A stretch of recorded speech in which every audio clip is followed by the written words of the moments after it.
یک بار خودتون تصور کنید وقتی در خانه را میکشی و هوی میکنی که مادر در یک پهلو خوابه، پدر در یک پهلو، برادر در یک پهلوی دیگر خوابه، خطگو میکنی. وقتی که باز در اویله کمبغل راستی هر قدر کارهای خیری که تا امروز با واسطه ما انجام یافت ما نام یکره نگرفته بودیم، ولی امروز من نامشا میگیرم، هرچند بعد همین اوار ایمو برنجرم میگیرم. این صاحبکار اکای رحیم غرمی هست که در چنین کارهای خیر پیشصفی میکند و دستگیری میکند.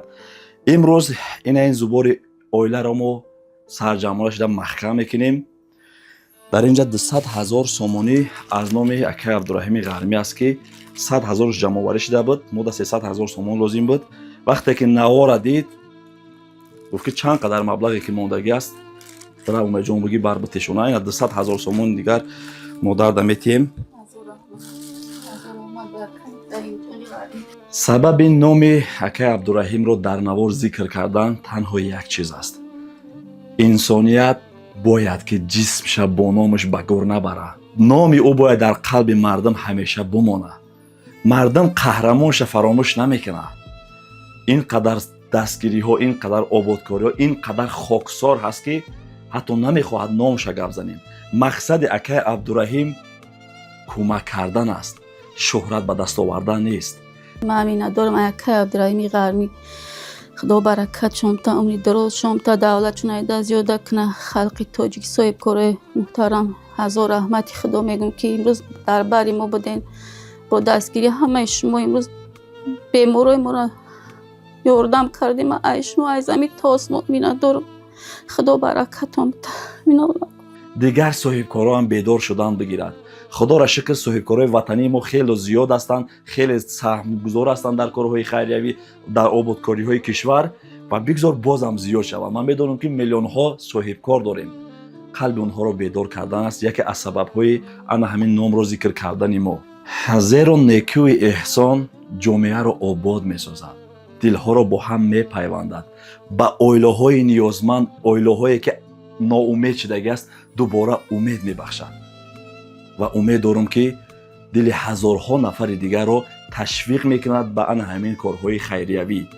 بذار خداوند مهربان دعا میکنیم که صف چنین صاحبکارای سخاوتمند را در وطن ما زیاد بگرداند و مینداری خودم، مینداری پدر، مینداری مادر، مینداری آن همین برادرها را به همه آن نفرانی که در اینجا سهم گذاشتند، دیگر صاحبکارا هم بودن، از حال اینها خبردار شدن میرسونم از صمیم قلب.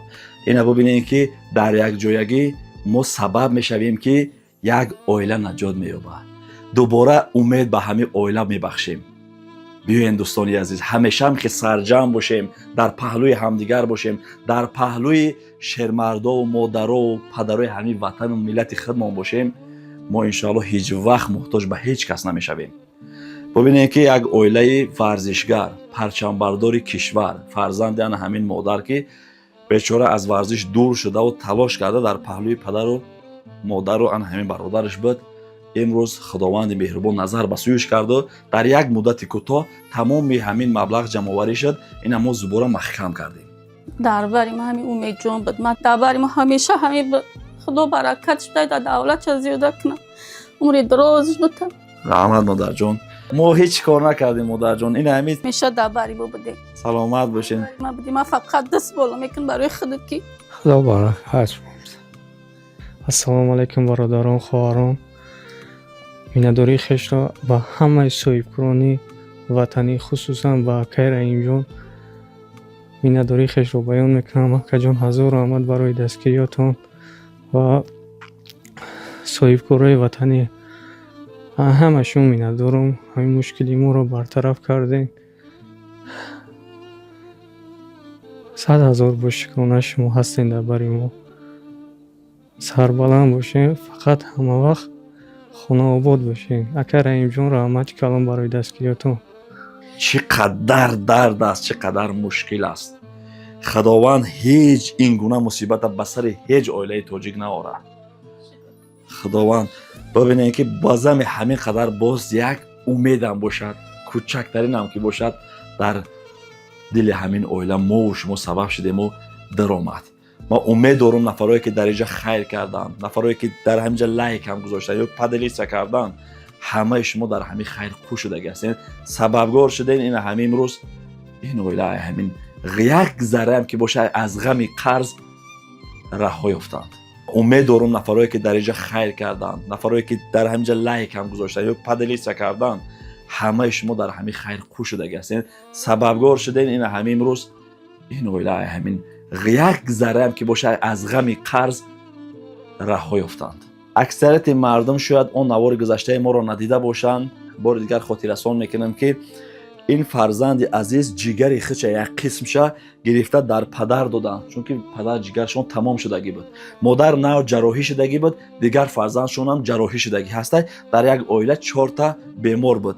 این با دستگیری شما و صاحبکارا خدا را شکر امروز سبب شدین این امروز در جوگه هستند و امید دارم روزهای نزدیک به پا میخیزند